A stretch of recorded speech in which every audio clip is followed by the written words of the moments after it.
when you think about the biggest successes out there, the real game changers, Yeah, what do we usually say? It's talent, right. pure genius, maybe like an insane work ethic. Definitely. That's the story we tell ourselves. The self-made hero myth. It feels good. It does. But what if? What if that's not the whole picture, or even the main part? You mean, what if incredible success is less about the individual person? Exactly. And more about, well, when they showed up and where they happened to be born. Ah, okay. So circumstances playing a much bigger role than we usually admit. That's precisely what we're getting into today. We're diving deep into Malcolm Gladwell's Outliers, the story of success.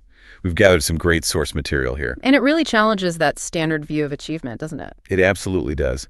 Our mission today is to unpack that core idea. Success isn't just about how talented or hardworking you are. It's more like a mix, right?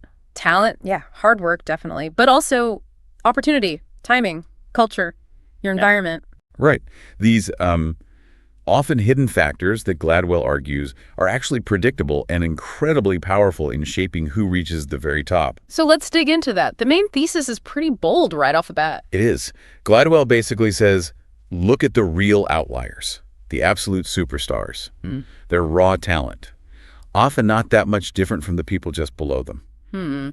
But the results are massively different. Exactly. The gap is in the achievement, not necessarily the innate ability. So the conversation shifts. It's less what's special about this person and more. More like, what special circumstances did this person benefit from? Yeah. He argues success isn't random at all. It comes from a specific, often cumulative set of advantages, opportunities that build on each other. It's like gardening, sort of. You need good seed, sure. But you also need the right soil, the right weather, planting at the right time. For that seed to actually grow into something amazing. Okay, but hang on. Does this mean talent and hard work don't really matter? That feels wrong. No, not that they don't matter. They're essential. They're the entry ticket. You have to have talent. You have to work incredibly hard. Okay. They're necessary. But not sufficient. That's the key. The sources suggest the full equation is more like success, talent plus hard work, plus opportunity, plus cultural context. Ah, those last two. Opportunity and context. Those are the multipliers. Exactly. They determine who actually gets to use their talent and hard work to the absolute fullest potential. Okay, that reframes things quite a bit. Let's break down those mechanisms of advantage then, starting with maybe the most famous idea from the book, the 10,000-hour rule. Right. The magic number for mastery. About 10,000 hours of deliberate practice. Simple idea, sounds straightforward, work hard for a long time. Well, yes, but the real insight isn't just the number. It's about how someone gets the chance to put in those 10,000 hours, especially early on. Ah, the opportunity factor again. The sources use great examples here, like the Beatles. Yeah, legendary musicians. But before Beatlemania. They were playing these marathon gigs in Hamburg, Germany. 8 hours a night, sometimes longer. Night after night, they racked up thousands of performance hours before anyone really knew who they were. They hit their 10,000 hours, basically. And it wasn't just practice in a basement. It was live, grueling, learning how to connect with an audience, how to be tight as a band. An incredibly unique, intense apprenticeship. How many other bands got that kind of opportunity back then? Very few. Same logic applies in tech, right? Bill Gates. Classic example. Brilliant guy, worked obsessively, but crucially. He had access. His fancy private school had a high-end computer terminal back in the late 60s. Think about that. Most universities didn't even have that kind of access then. It was incredibly rare and expensive. So while other smart kids maybe had the same potential, they couldn't just log thousands of hours programming like he could, way before college. Talent, yes. Hard work, absolutely. But it was that early privileged access, that opportunity that let him build that massive head start. It supercharged the work ethic. So getting those hours in early is a huge advantage. And the sources say that advantage doesn't just stop. It actually builds on itself. Exactly. Which leads right into the next big concept. The Matthew effect. The Matthew effect. Sounds biblical. It is originally. To those who have, more will be given. In sociology, it means early success, even small advantages, tend to accumulate and create bigger advantages down the line. Success breeds success, basically. Pretty much. It creates a kind of self-fulfilling prophecy. The famous example is Canadian hockey, right? Yes, the youth leagues. Researchers found a weirdly high number of pro players were born in January, February, or March. Why? Seems arbitrary. Because the eligibility cutoff for kids' leagues is often January 1st. So a kid born January 1st is playing against kids born, say, late in the same year. Meaning they're almost a full year older? Right. At age 7 or 8, that extra year means they're likely a bit bigger, maybe more coordinated, stronger, just slightly. Okay, a slight edge. But that slight edge gets them noticed at tryouts. They get picked for the better teams, the rep teams. And then what? They get better coaching, more practice time, way more ice time. They play tougher games. And this happens year after year. Year after year. That tiny initial advantage based on birth month compounds. By the time they're teens, those January babies have had thousands more hours of high-level development. It looks like pure talent, but it started with the birthday lottery. Exactly. A systemic advantage hiding in plain sight. Wow. That makes you rethink so many things, like gifted programs, even school admissions. Okay, so that's an advantage tied to the calendar year. What about the historical year you're born? That's another huge piece. Timing in history. Gladwell points to the tech titans, Gates, Steve Jobs, Paul Allen, Eric Schmidt. The guys who built the personal computer world? Right. And get this.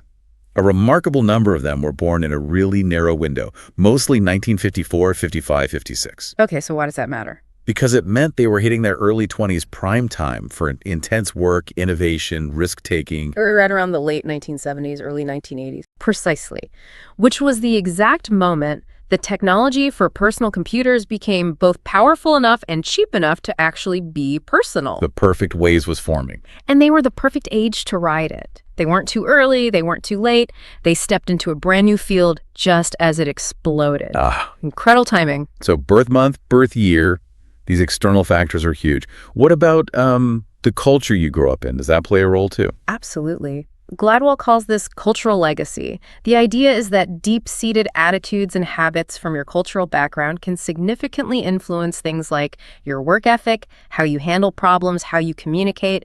The sources give a really specific example about math skills, don't they? Yes, connecting strong math performance in some East Asian cultures, not just to schools today, but controversially to the historical legacy of rice farming. Rice farming. How does that connect to math? That sounds like a stretch. Well, the argument goes like this. Rice paddy farming, unlike, say, medieval European wheat farming, is incredibly labor-intensive. It requires meticulous, precise, persistent effort, often year-round, with complex irrigation systems. Okay, so it demands a lot of careful, hard work. And the payoff is relatively predictable if you put in the work. It doesn't rely as much on luck or weather as some other farming. The cultural lesson embedded over centuries is hard, persistent, careful work pays off.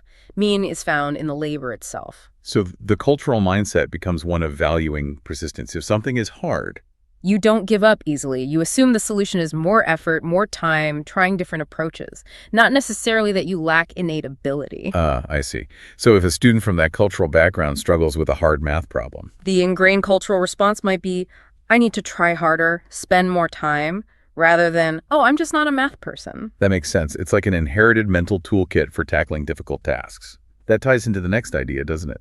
About different kinds of intelligence. Yeah, the difference between traditional IQ and what the sources call practical intelligence. So high IQ isn't the whole story for success. Definitely not. Gladwell argues that once you hit a certain threshold of IQ, maybe around 120 or so, having an even higher IQ doesn't actually correlate much with greater real-world success. Other factors become more important.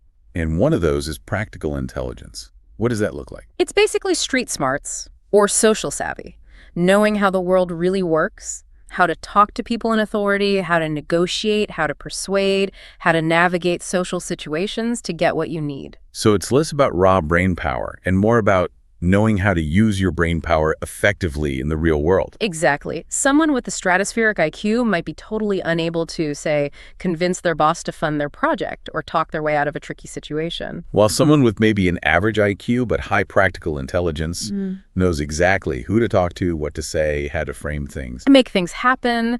They know how to work the system. It's about knowing the unspoken rules. And where does that practical intelligence come from? Is it taught? Often, it's absorbed implicitly from your upbringing. Certain family environments, particularly more privileged ones, tend to cultivate skills like negotiation, entitlement in a good way, meaning feeling you have a right to speak up, and comfort interacting with authority figures. So it's another form of inherited advantage in a way. learning how to advocate for yourself. Absolutely. It's a critical skill set for translating potential into actual achievement, getting the job, the promotion, the funding. Okay, so pulling this all together, the main argument from this deep dive is pretty clear and kind of humbling. Yeah. Extraordinary success seems to be less about solitary genius and more about being in the right place at the right time with the right cultural background and getting the right opportunities. Factors often way outside your personal control. The myth of the purely self-made person really takes a hit. It does, and that's one of the book's biggest strengths, right? Yep. Gladwell is a master storyteller. He uses these compelling anecdotes and case studies Yeah, it makes it super readable. to make you seriously question that pull yourself up by your bootstraps narrative. It forces you to see the systemic stuff, the context. It's a really important perspective shift. Agreed. But, for a balanced view, we should also touch on the criticisms. Because Outliers, as popular as it is, definitely has its critics. Oh, for sure. No work like this goes unchallenged. There are probably two main lines of critique. Okay, what's the first one? The first is about methodology, really. Some critics argue Gladwell can sometimes oversimplify the social science research he draws on. Like he picks the examples that fit his story perfectly. Cherry picking. Kind of, or maybe smoothing out the nuances and counter-evidence to make the narrative cleaner and more impactful, which, makes for a great read, but maybe not the most rigorous academic analysis. Fair enough. Storytelling versus pure science. What's the second main critique? That one focuses heavily on the 10,000-hour rule itself. People push back on that number. Not just the number, but the interpretation.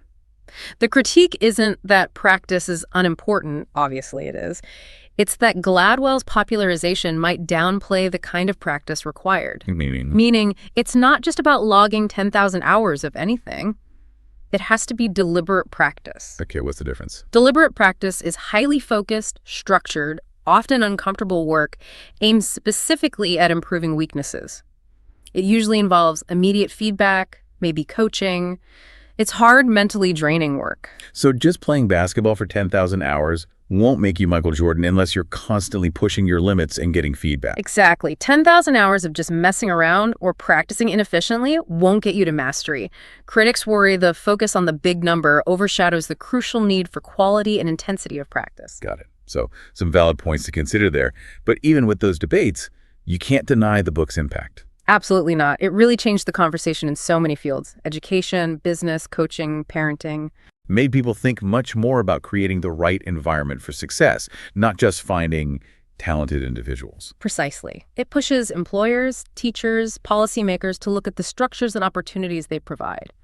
Are they creating pathways for people to get those crucial hours, those early advantages, that practical know-how? Yeah, it shifts the focus towards fairness and access. Yeah. Which is, well, it's both humbling and kind of inspiring, like you said earlier. Humbling to realize how much luck and circumstance might play into our own successes. Right. Makes you appreciate the advantages you might have had without even realizing it. And inspiring because it suggests success isn't just some magical innate quality. If we understand the factors, opportunity, timing, culture, maybe we can actually engineer more success. We could systematically create more outliers by widening access to those key ingredients. That's the implication. If you, listening right now, really take this on board, that success depends so heavily on opportunity, it changes how you look at things. How so? Well, it suggests we all have a role to play. As leaders, parents, citizens, recognizing that the next game changer might just be missing that one critical opportunity, that bit of timing, that early boost. So the provocative thought to leave everyone with is, if opportunity is the real bedrock of exceptional achievement, what concrete, specific opportunity, big or small, can you help create or support for someone else starting today? How can you help level that playing field just a little bit?